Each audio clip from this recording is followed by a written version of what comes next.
Good morning students.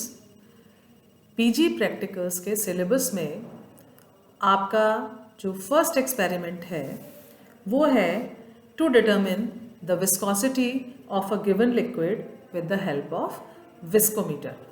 तो students, आपको ये पता होना चाहिए, आपने फर्स्ट ईयर में भी इस इंस्ट्रूमेंट को यूज़ किया है। इस एपरेटस का नाम है ओस्टवाल्ड विस्कोमीटर। तो ओस्टवाल्ड विस्कोमीटर की सहायता से आप जो है किसी भी अननोन लिक्विड की या किसी भी लिक्विड की आप रिलेटिव डेंसिटी ज्ञात कर सकते हो। तो उसके लिए आपको क्या होता है कि पहले आप वाटर के जो है आपको वाटर की डेंसिटी, वाटर की विस्कोसिटी, ये सब जैसे हमको ज्ञात है, तो उसकी सहायता से आप किसी अन्य लिक्विड की रिलेटिव विस्कोसिटी ज्ञात कर सकते हो। तो इस एपरेटस का नाम है ओस्टवाल्ड विस्कोमीटर। तो विस्कोसिटी ज्ञात करने के लिए सबसे पहले आपको पता होना चाहिए कि हम जो इसके लिए जो एक बेसिक जो फॉर्मूला होता है जो रिलेटिव विस्कोसिटी ज्ञात करने के लिए, वो होता है η1 upon η2 is equals to T1 D1 upon T2 D2। तो यहाँ पर क्या है कि आपका η1 जो है वो होता है आपका वाटर के लिए, वाटर की विस्कोसिटी। वहीं η2 जो है वो आपके अननोन लिक्विड की विस्कोसिटी है, और D1 जो है वो आपकी डेंसिटी है वाटर की, और D2 जो है वो डेंसिटी है आपके अननोन लिक्विड की। और जो T1 और T2 जो है वो हम इस एपरेटस की सहायता से हम टाइम ज्ञात करेंगे कि किसी भी द्रव को बहने में कितना समय लगा, वो हम इस एपरेटस की सहायता से ज्ञात करेंगे। तो सबसे पहले जो है हमें ये ध्यान रखना चाहिए कि जो D1 और D2 है उसको भी हम ज्ञात कर सकते हैं। तो एक RD बॉटल होती है, उस RD बॉटल की सहायता से आप क्या कर सकते हैं, डेंसिटी, किसी द्रव की डेंसिटी ज्ञात कर सकते हैं। वाटर की आपको पता है डेंसिटी 1 होती है, और थोड़ा टेम्परेचर का डिफरेंस होता है तो वो 0.99, 0.98 और ऐसे थोड़ा सा वो वेरी करती है। तो RD बॉटल के अंदर क्या होता है कि जो उसकी कैपेसिटी है, इसको हम क्या करते हैं, सबसे पहले खाली वे कर लेते हैं, और खाली इसका वज़न लेने के बाद हम जो है इसमें जिस लिक्विड की डेंसिटी ज्ञात करनी होती है उस लिक्विड को इसमें भर के और फिर हम उसका वापस से उसका वज़न ले लेते हैं।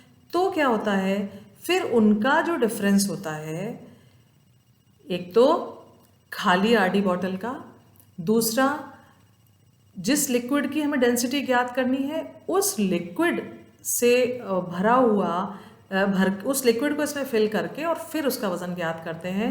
तो भरे हुए RD बॉटल के वज़न में से जब हम खाली RD बॉटल का वज़न निकालते हैं तो हमारा जो है वो उसका मास निकल आता है। आप जानते हैं डेंसिटी ज्ञात करने का formula D = m upon V होता है। तो m हमारा इस तरह से निकल गया।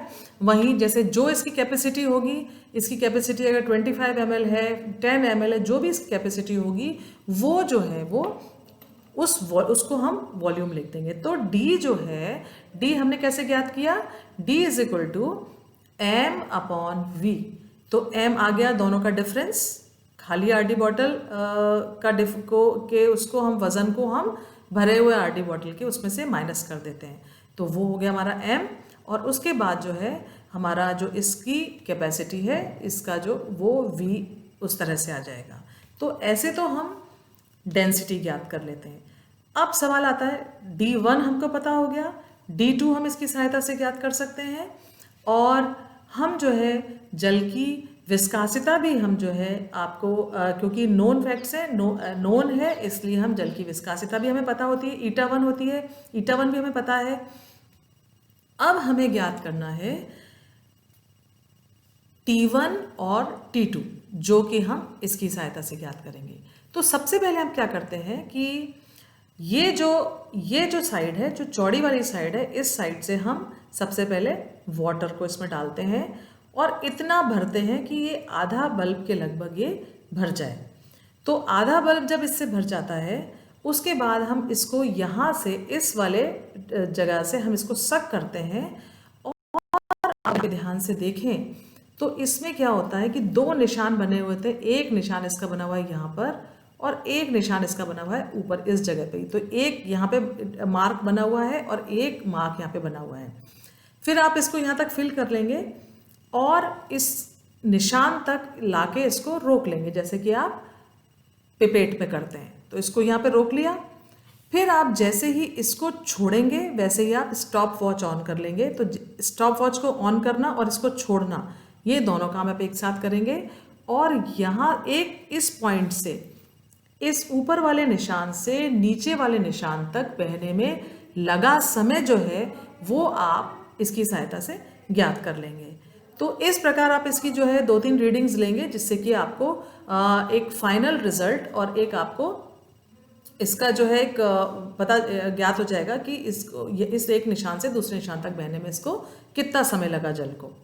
तो इस तरह से जल के साथ आप ये करने के बाद आप क्या करेंगे, तो ये तो हमारे लिए आ गया T1, जो जल के लिए जो समय बहने में लगा समय था वो T1 हमारे लिए आ गया। अब नेक्स्ट जो है, जो अननोन लिक्विड जिसकी कि हमको विस्कोसिटी ज्ञात करनी है, अब हम उस लिक्विड को इसके अंदर फिल करेंगे और फिल करके वही सिमिलर प्रोसीजर कि इसको आधा बल्ब के लगभग हम इसको भर लेंगे और इस निशान से इसको सक करेंगे और यहाँ पर सक करने के बाद जो है वही इस निशान तक लाकर इसको रोक लेंगे और इसको पहले निशान से और नीचे के निशान तक बहने में जो लगा समय है वो हम स्टॉप वॉच की सहायता से ज्ञात कर लेंगे। और इसको भी हम 3-4 बार रिपीट करके हम जो है उसका मीन निकाल के एक फाइनल टाइम अननोन लिक्विड को कितना बहने में लगा समय हम ज्ञात कर लेंगे और उसको हम कहेंगे T2। तो अब आपके सामने जो है, आपके सामने D1 आपको ज्ञात हो गया, आपको D2 ज्ञात हो गया RD बॉटल की सहायता से। N1 और N2 जो है आपको इस ओस्टवाल्ड विस्कोमीटर की सहायता से ज्ञात हो गए और eta1 आपको ज्ञात है जल की विस्कोसिटी। तो इस जो फॉर्मूला मैंने आपको बताया eta1 upon eta2 is equals to T1 D1 upon T2 D2, इसकी सहायता से इस पे सारी वैल्यूज पुट करके आप जो है eta2 की वैल्यू ज्ञात कर सकते हैं। और इस प्रकार जो है ये आपका एक एक्सपेरिमेंट हुआ कि किसी भी अननोन लिक्विड की विस्कोसिटी ज्ञात करना। आई होप स्टूडेंट्स आपको ये अच्छे से क्लियर हुआ होगा। Thank you very much.